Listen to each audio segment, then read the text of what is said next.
There it says M. Roberts here, Roberts Pianos Houston, and I have a 1919 Steinway Model B in Rice University.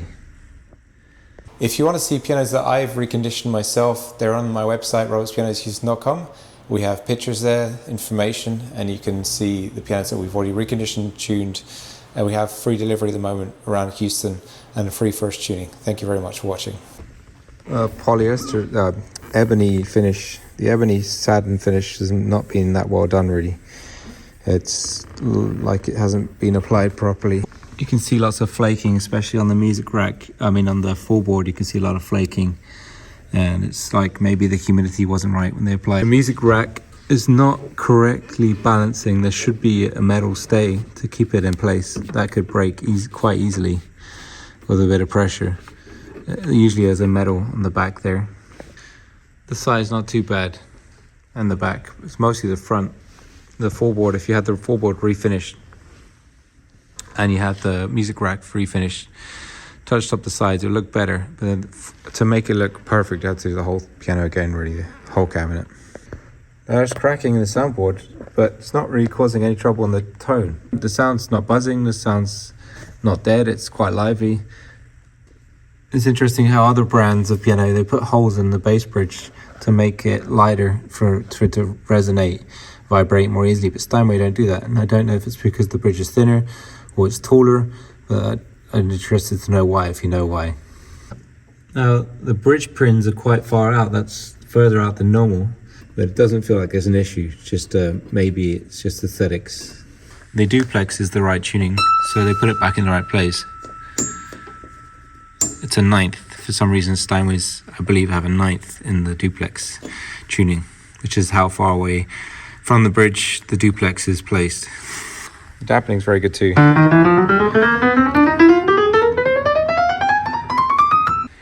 Okay, so I have the action out here just to show you the condition of the action and the keys and some other things as well. I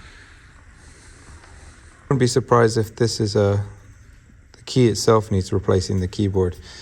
But it's not that bad, really. It's probably going to last a little while longer like it is. But eventually you need to rebuild the keyboard. So the first thing to say is that when it was rebuilt, or partially rebuilt, the hammers were changed. It says Superior on them. I'm not quite sure who that is. It might be Arbel. The colour of the felt looks like Arbel. Let me know if I'm wrong and tell me, please do tell me what these are. They don't say Arbel, they just say Superior. Now, when you see a hammer like this resting on the hammer rest rail, it's not meant to rest like that flat on there. It's supposed to have about another shank on top. So that's a sign of just non-regulation, really. And when you adjust that, the string height is lessened. The distance from the string, the hammer blow, it's called, from the hammer to blowing the string to hit the string. So if you adjust that, it should make the things more accurate and touch and give you better repetition, better let off. Looking from this side, it makes me feel like the repetitions have not been replaced. You got one new one here, and then the ones next to it are the original ones. You can see in the tone of the wood. So I feel like they could be regulated. If you wanted to go all the way, you could replace them. I'm not sure if that's going to make a massive difference. If we can adjust the springs on the other ones, we can keep the originals. And if we want to do all the work in one go, you could respray the piano and do the action work as well. So the Steinway pianos have a special device on the key, which is a accelerated action. This has been removed. Either it's removed or wasn't made with that originally in 1919. Let me know if you know which age they started to use the regulation. Starts at the key, so how far down the key can dip, how far it can dip, and how high up it is determines the basis for the rest of the regulation. So all of that needs doing, really, like a full regulation. I don't believe the whippings were replaced, and when you work on them, sometimes you find that the springs aren't strong enough to handle repetition. They're quite lively, so maybe you can be regulated and could last longer. The tuning block is very good. The pins have got a good tension on them. There's nothing wrong there in terms of tension whatsoever. You can see parts of spray here. I'm not sure if this is from the ebony finish.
Thank you for watching this video. My name is Evan Roberts of Roberts Pianos. It's a pleasure always to go to Rice. I love the campus there. It's beautiful. If you want to see more information about our services, tuning, regulation, and other services in Houston, please see our website, robertspianoshouston.com. It's a pleasure to speak with you today, and I look forward to talking with you soon. Thank you.